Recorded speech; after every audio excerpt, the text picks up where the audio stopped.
You could get the regular news anywhere. You could tune to CNN, See, to this Fox. is what I tried to explain to them. I said, my fans want to hear the news about the Howard Stern show. Like the Tiger Woods beauty pageant. So I came over here one day. I stopped in, and I started to talk to a guy named Walt Sabo. At the time was working here. Jeremy Coleman, who you work with. Yes, who I had several meetings with Jeremy, and we started talking. I tell them about this Howard News, that I have this idea, this plan.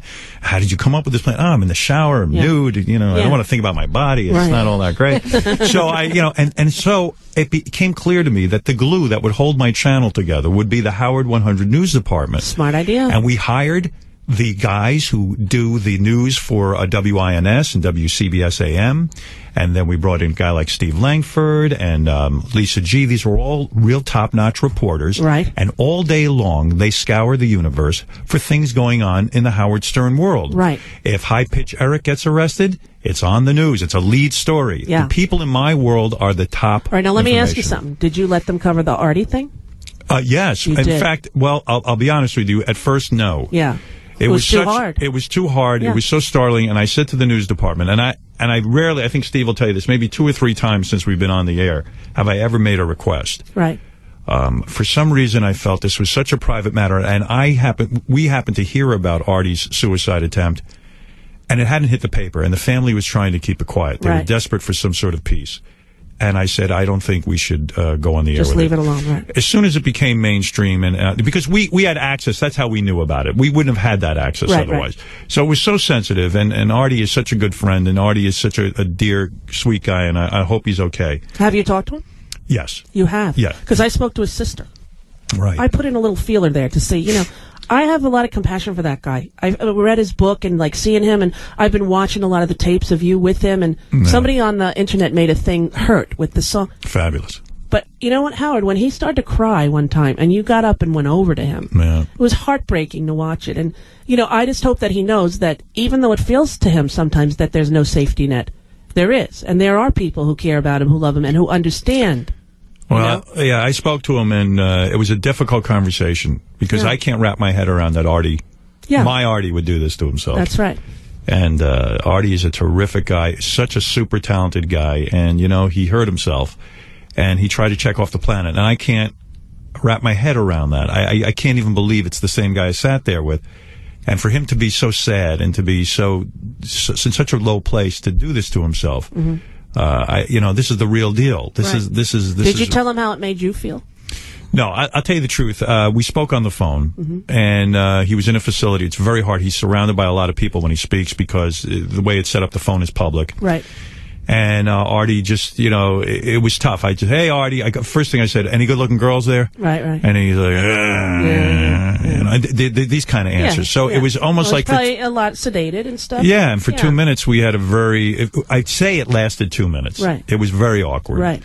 And I hope he'll be okay, and I know his sister and mother are very, very involved, thank God. And as they say, it's a family matter, and they're going to have to figure out what the next step is. And I don't know what it is. When he gets his stuff together, which I believe he will, he'll be able to come sit right back where he was and hopefully try again. I saw some of the photos of him in that video when he was thin. He looked great. I never saw him thin. He's a good-looking guy. Yeah, he's a talented guy. Go. And it's hard, that kind of. I have depression myself. I know with your mom, you've experienced living with it. It's not an easy thing, but there is another side of it. But you never tried to kill yourself. Never, and and thank God I've never really gotten there. But I do understand it. Have you spent days in bed where you just can't get out of the bed? Yes, after 9/11. Right. When the second tower went down, I fell asleep and I didn't wake up for 2 days. Wow. I was unconscious. That set you off. That was it. But I was happy and thankful that I was already on antidepressants because 99 Columbine happened. Right. And that's what made me get on them because I couldn't go to work.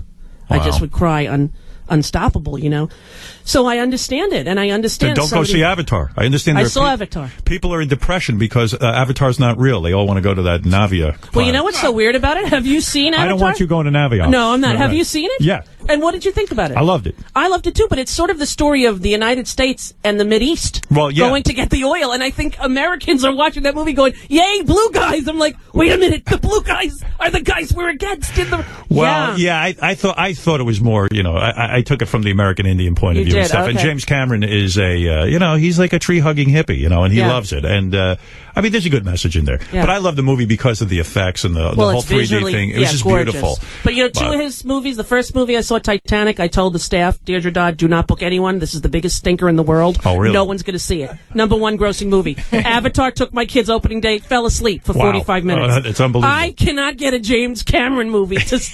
I don't get it, but it was visually compelling. Well, most people I knew thought Titanic was the worst movie they ever saw. I thought it was horrible. Yeah, and I liked it. I don't know. I was just kind of, I'm a bit, and he did one of my favorite movies, Terminator, so he that's a great one. Linda Hamilton, nice guns. Yeah. Come on. That's right. She looked pretty damn good. And James Cameron bangs all of his leading ladies. I heard that about him. He's the man. And then leaves them like Brad Pitt. What's up with that? 6 kids. 6 kids, he better stay there. And they adopted those children together. I know. So he's going to get half custody. So slow down. They're the 2 fucking stupidest people in the world. I'm telling you. Let's get them in here. Ozzy walked in. Hey, Liv, there's Brad Pitt. Oh, no. That's Brian Phelan. Hard to tell the difference. All right, listen. Tuesday, dinner. You have an agenda. But Tuesday. I have to go to L.A. now, right, to do press for this thing this weekend. But Tuesday. Are you in the city Tuesday nights? Tuesday night? Next Tuesday. Next Tuesday? Yeah. I'm not seeing you this weekend. No, because I have to go to L.A. now. All right, so I'm not seeing you. But Monday or Tuesday I can do it. What do you think? Let me. All right, you email me. I'll email all right, because I don't want to not do it because I want to hear about the therapy session with the Jay Leno. Yeah. We'll have a conversation one day. We'll have a real conversation one day. Howard Stern, this whole gig is because of you, so thanks. There you go. And thank you. Honestly. And to your team, thank you. And I appreciate everyone being nude on the show. Yes, well, next time it'll be all nude all the time. Howard Stern, ladies and gentlemen. Howard Stern. God, you're tall. Look how tall you are. You're the tallest guy in Roosevelt, Long Island. I know that for damn sure. It was fun, wasn't it? Yeah, it was a lot of fun. Weenie, how does that feel for you? I'm not as afraid of him as I used to be. I know, he's enjoyable, isn't he? I used to be very afraid. I was afraid of him, too, for many years, and he's a menschy kind of guy. And he's got a heart. He's got a heart, and I felt it beating.